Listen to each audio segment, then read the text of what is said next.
Hi souls, I'm Ali. And I'm Ebz, and welcome to the Divine Soliloquy podcast, where we share with you a higher level of thought consciousness from our own personal perspectives. This is a safe space to join us as we vibrate in and out of banter and soulful conversations.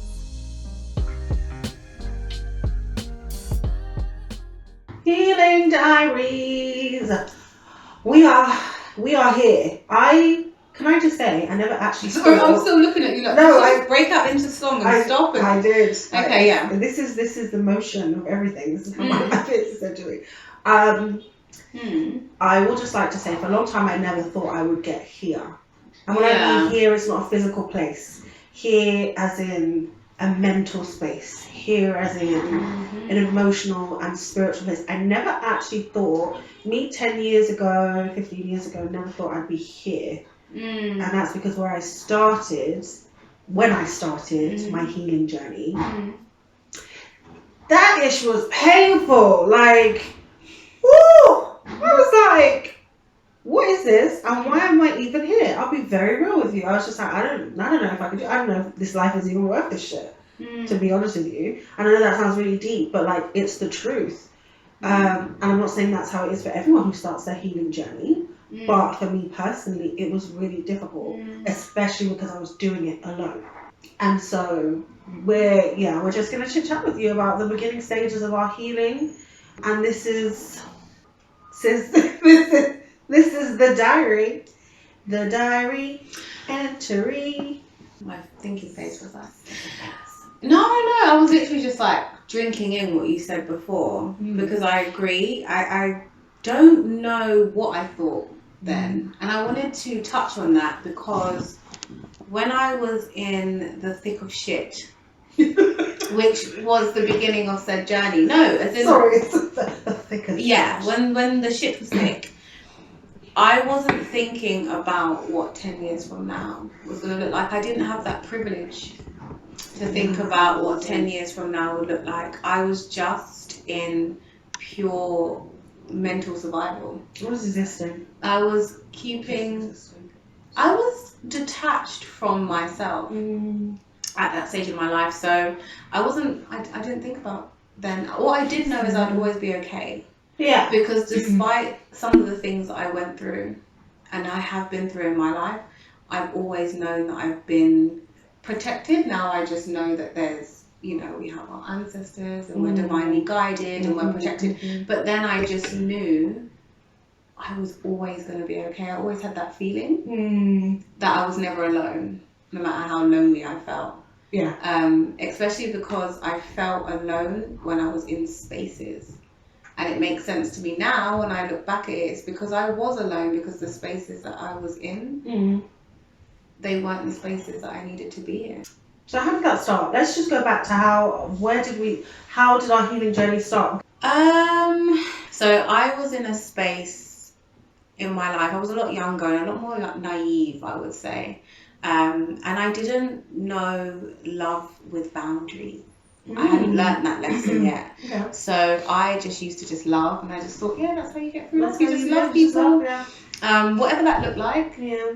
Looks different. It looks different. But that is just where my intent was. And I think that when you're existing in a world where you attract a lot of people that have narcissistic tendencies and a lot of people that are also very, very lost, and a lot of people that have their unhealed traumas and so on and so forth, they will just take and take and take and take and take. I wouldn't say that they necessarily went out their way to want to use and abuse me. I think that in the thick of the shit, people deal with it very differently. Some people love others and some people use others. And I just attracted a lot of people in that stage of my life that just used to use. So do you think that triggered you to start healing because you got kind of fed up with that? I think so. I would say, I wouldn't say that it was a conscious decision. Healing for me didn't feel conscious. It felt like I was guided to heal. It felt like one day I was minding my business and Spirit said, "Come, my child."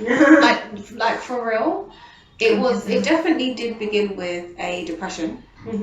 I can say that. But there are so many people that are battling depression every day and never feel like they can really get out of it. I genuinely feel like I was guided to heal at that stage of my life. Can you relate to being guided to heal? Or do you 100%. It was for me, my healing journey started when I finally realised I had to stop running. I couldn't run anymore. So it was conscious. It was a conscious decision. It was getting to a place where I'd run far enough to then realise there is nowhere else to go. And I think, I guess maybe it was a conscious. It sounds conscious. So I think it was still guided in a sense of, this is what you've normally done. This was your normal coping mechanism, to just run. Whether that meant to just cut people off and just never speak to them again, move up to a different city, move to a different country. It just meant, I don't want to deal with whatever it is that's troubling me right now. I'm just going to not deal with it. And finally get into a place where I had to, because I'd run so far, there was nowhere else to go. So it was guiding me to keep running until I got to Shit's Creek and there's nowhere else to go. And then it's like, so here we are. Well, where else you gonna go, girl? Guiding you to keep moving, you just realised that actually I'm not at a cul-de-sac, I just needed to take a different turn. No, I just feel like it needed me to get to a dead end. Oh, in order for you to kind of like... Right. Because it's like as if all of your what's it called again? Your shadow self is running after you. And it's running and it's saying, no, I'm not trying to hurt you. Chill, like, stop running away from me. Blah, blah, blah. And you're like, no, fuck you, I don't want to deal with this right now. Blah, blah, blah. And you're running. And you keep running, you think, you can't outrun me. And I'm like, yes, I can. And you finally get to that dead end and you're just like looking at your shadow self like, shit, I really can't outrun you, can I? So, and even when my shadow self was still running after me, I still tried to resist. I'm not gonna lie. Okay. So what that essentially looks like was my coping mechanisms, which were, I'm just going to get very candid with you guys, emotional eating. So I definitely had an overeating issue, sleeping all the time and just not wanting to go outside, not wanting to interact with anybody. I went so into my shell that it was very hard for me to find a true reason to leave my bed. Like, it was that bad. I was just like, what is the point? There's no need. I would just only get up to binge eat the fuck out of my life and then go back to sleep again. That's what that looks like. And that was also me trying to escape. And then I finally realised, I think the moment I realised I needed to start healing and I needed to truly embrace my shadow self. And I will say your shadow self is basically the sides of you that are less desirable, that you need to embrace and work with as opposed to ignore and run from. I finally realised that when I sat there and I said to myself, Ebz, you're so worthy of truly living the life that you deserve. You've come this far. Like, what are you doing? Like, what are you even doing? And in some way, being low-key put on a pedestal kind of helped that.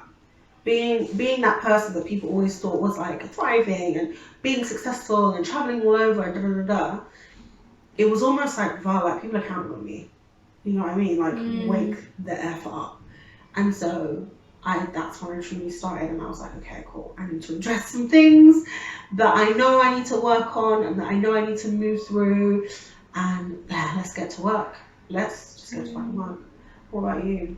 I think for me, as I said, I felt like it was guided, but I recognised as I began to delve, I recognised that I had certain coping mechanisms that probably did put it on pause for a long time, similar to you.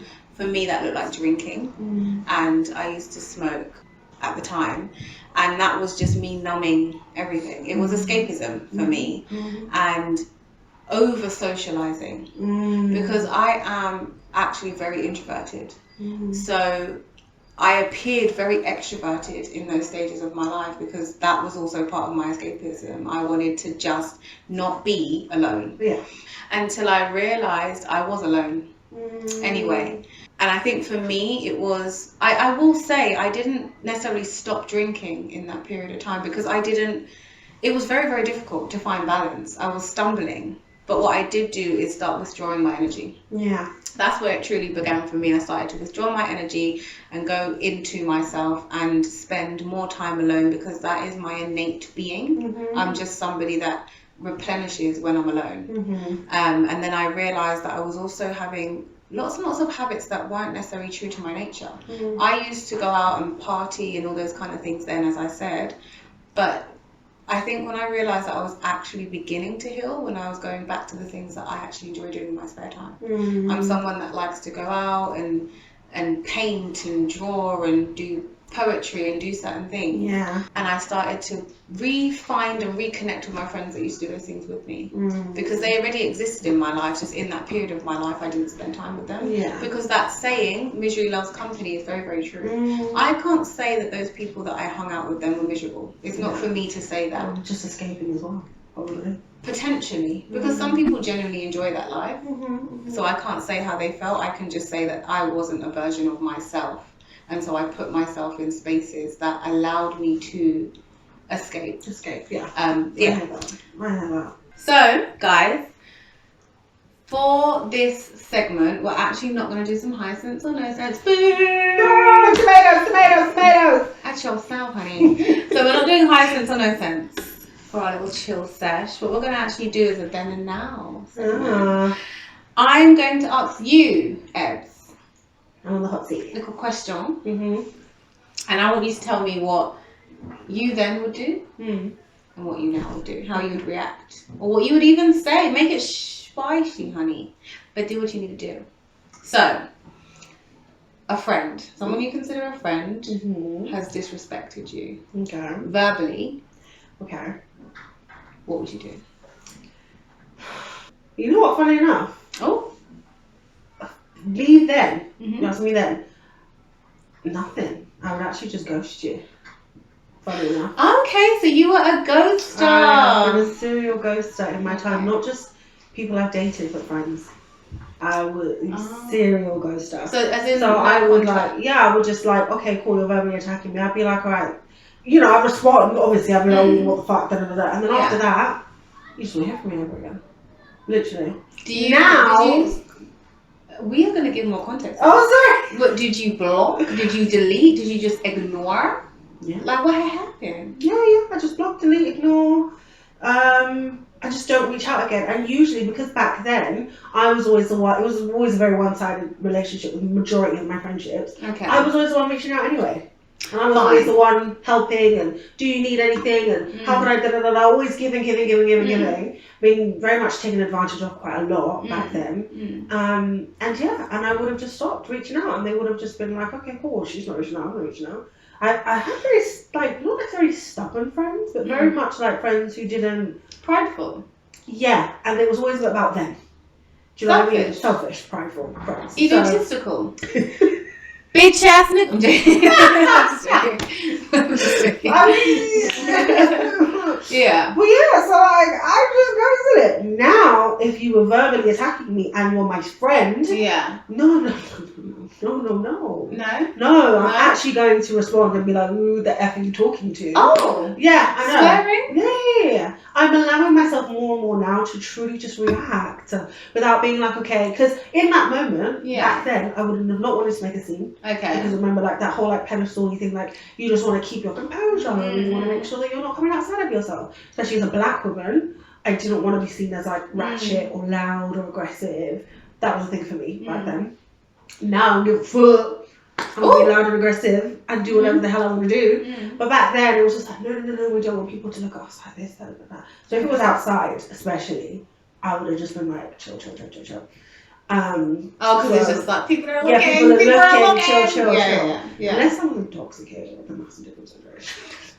Okay. Intoxicated, that would have been my true self. I would have been like, whoever you fucking so pull up. What you finna do? I can't fight. But my hand I can fight. I said, what you finna do? I can't fight. Okay. But I will act like it when I've got the Dutch courage. Little liquor in your system. Right. But obviously, we're not talking about that. So aside from that, I would have just walked away, been like, you know what? I'm the bigger person.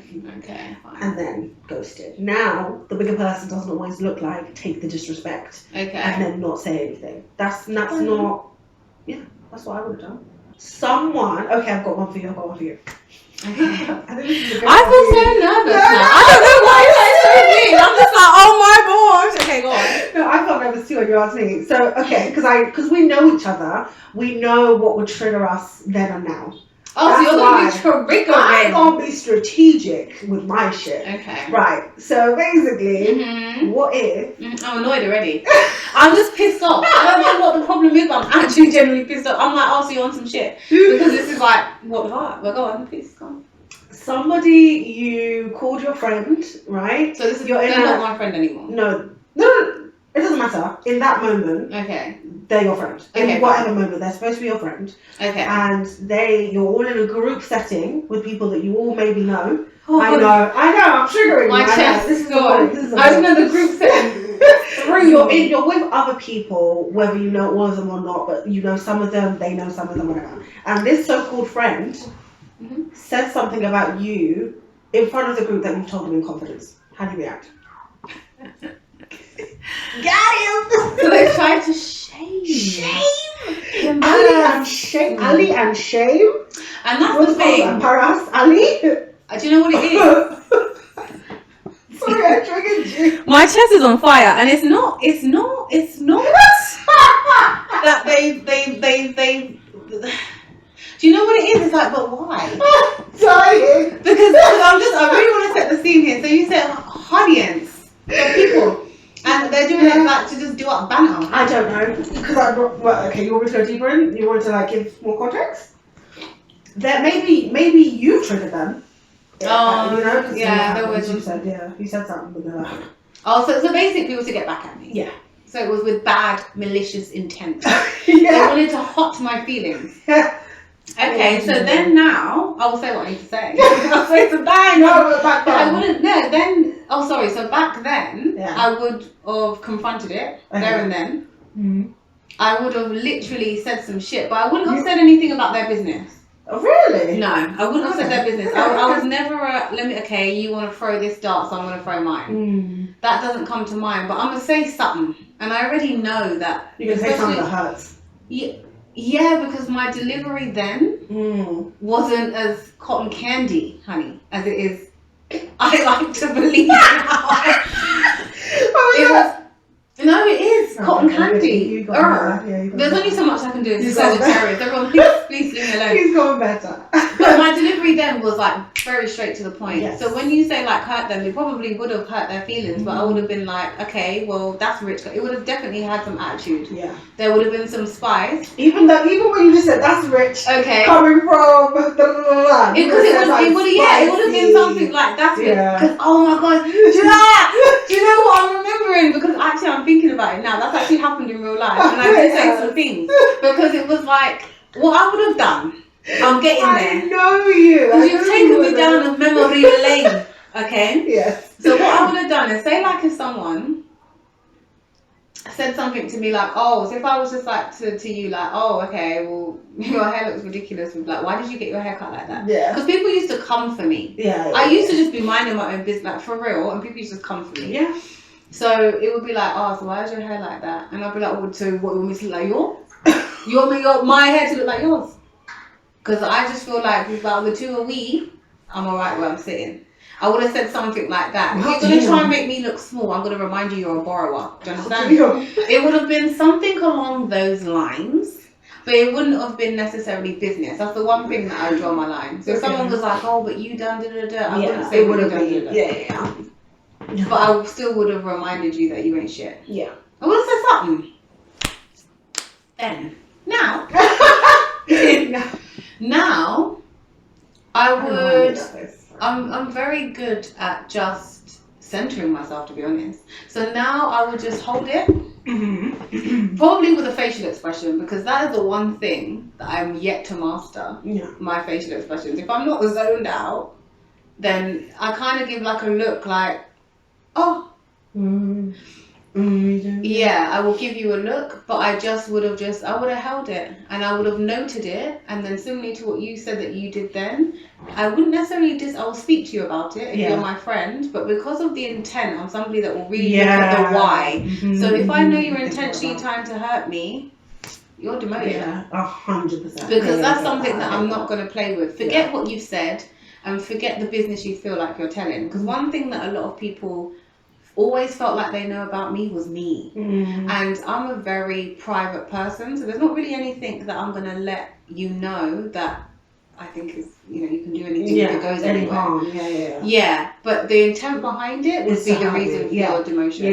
Yeah. It's your intent. If you accidentally slipped up and said something, it would be completely different, wouldn't it? Yeah. It was just like, I was just living the time. Yeah. If you set out to hurt my feelings. I hurt you accidentally, but you're hurting me on purpose. I'm gonna say some things, but it is what it is. That was a good one. No, but you done it on purpose. And as long as you know that the next time I ask you a question, I'm gonna do it on purpose. You need to be strategic, because that's what the start of it was. And that when did you feel like you needed to start healing? What trigger was that? I just vaguely remember, without going too deep, at the time I was in a situation, and I remember being at capacity. I was with somebody that also, had their own issues and stuff, and journey, I should say, as we all did.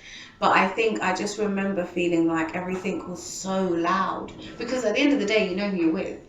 So it wasn't that individual changed. It's just I noticed I was changing. I noticed that I couldn't deal with how loud everything was anymore, and I needed to save myself. And it wasn't that relationship I just happened to be in at that point, but it wasn't the only relationship that I knew I needed to pause from. I paused from a lot of people in that period of my life, and I just had to go and spend some time with myself. It's, you know what, funny enough, listening to the both of us, I'm listening to myself too, it sounds this kind of similar as in we both knew we deserve more.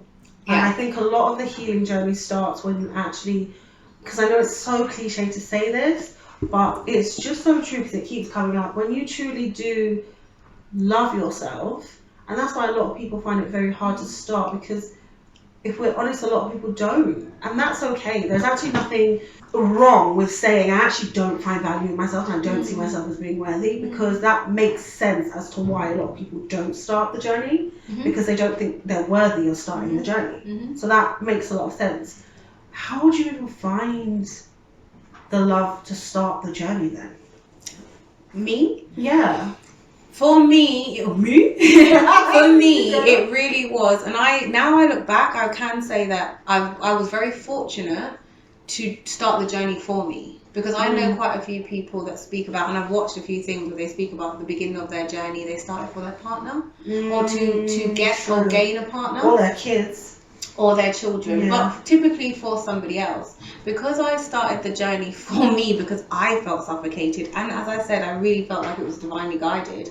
I think that is what the love was. It was realizing I love me more than anyone else, because I had that lack of love around me, or what I didn't recognize. I get you. So when you feel like there's no one around you that truly understands, sees, or really loves you, especially when you recognize how you're loving other people, I realized in that moment I had to give it to myself. And I'm very fortunate about that, actually, because I haven't spoken to many people that severed ties with their partner to heal. They typically do that in relationships. Well, they'll do it while they're in a relationship. But I did know, and I have always been a lot maturer for my age and my way of thinking, I would say.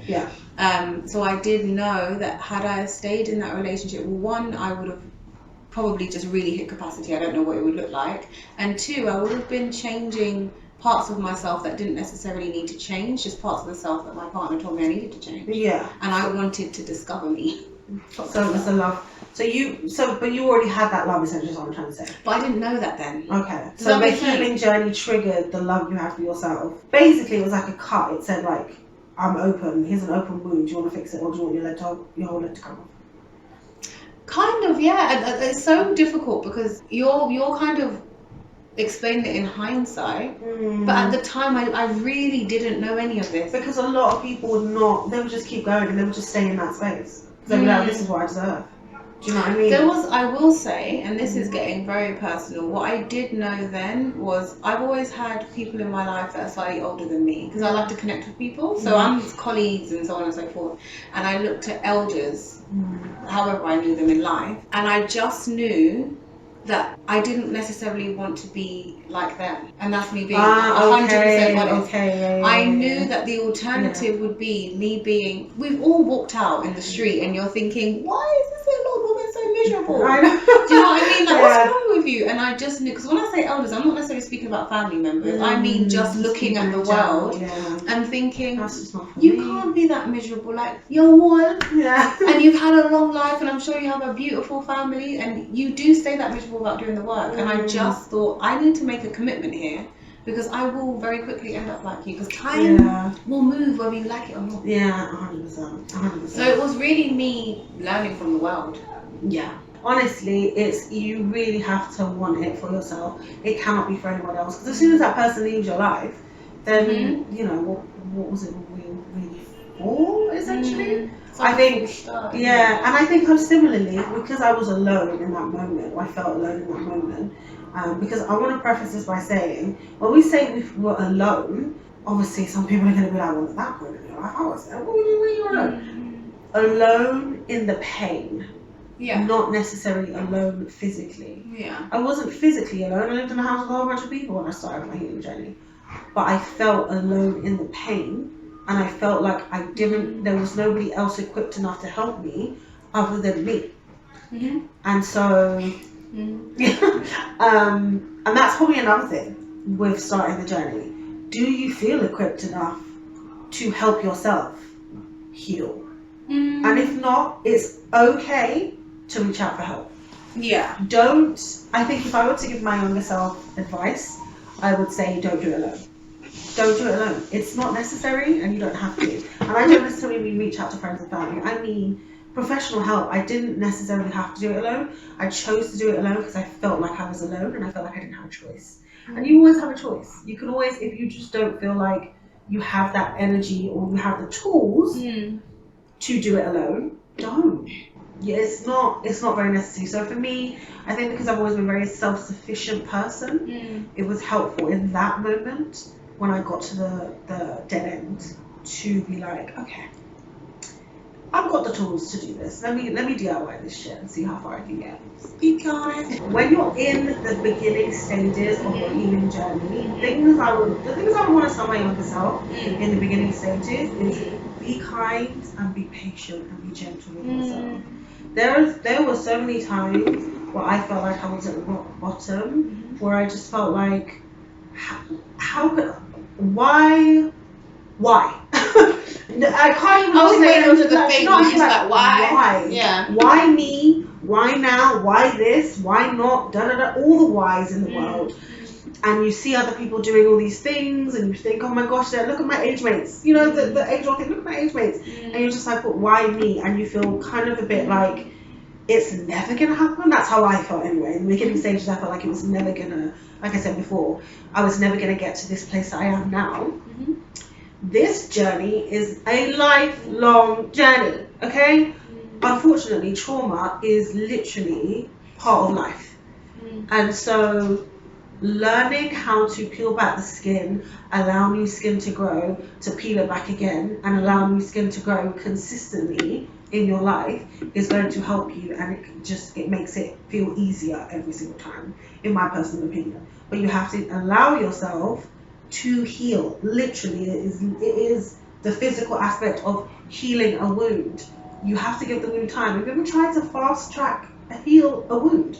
Like an open wound? Yeah, I have in my natural remedies book. But no, I just the science of natural remedies. It's hard. But then that's the point. A natural remedy and the natural way to heal is to allow yourself to feel. Yes. Which is what I was actually going to say. It's really important that you allow yourself. I would say to myself, it's okay to feel uncomfortable. Yeah. If you don't allow yourself to feel uncomfortable, you actually keep yourself stagnant. Yeah. Because it's going to be, guys, honestly, I say to people all the time, it is the most uncomfortable thing. So many things are changing. The way you're thinking's changing. You feel like, because I really want to touch on this, you just feel like you can't relate to anyone. Yeah. You're just thinking nobody understands me. I don't even know if I like my friends anymore. Like, you start to question everything. And I think people don't always speak about this enough. You question everything. Yeah, everything. You question everyone. You start to see people that you absolutely still love and adore in a completely different light. And you're like, have you always moved like that? Or have I been blind? I've just been blind. Everything. Yeah. And then there's a collision with you and people just being themselves, or if they're healing or whatever. That's really important. That phase is very normal and very natural. Yeah, it's very normal, yeah. It's really normal to start your journey and you know you're on it when you're thinking, hey, everyone. Yeah. Nothing makes sense. Nothing makes sense. You're thinking about a lot of things and nothing at all as well. That's important. Yeah, I was literally, there's so many things going on in my head but nothing at all at the same time. Very weird. Very weird feeling. We're not saying that everyone goes through this, by the way. We're just giving you like what things happened that we when went we through when we started. Yeah. It was uncomfortable. It took a long time and it was painful. I'm sorry to say. I want to add this in there. Yeah. You get to a point where you feel like, fuck it, almost. Yeah. Like you could become quite vocal.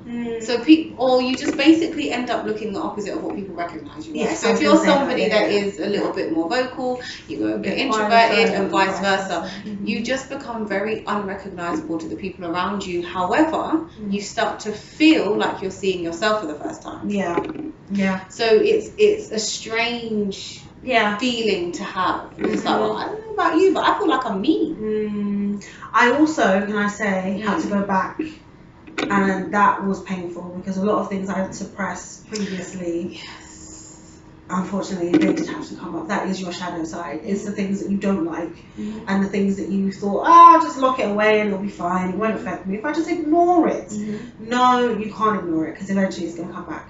And so I did have to go back and look at certain things that I'd done and mistakes I'd made and admit that I was actually wrong.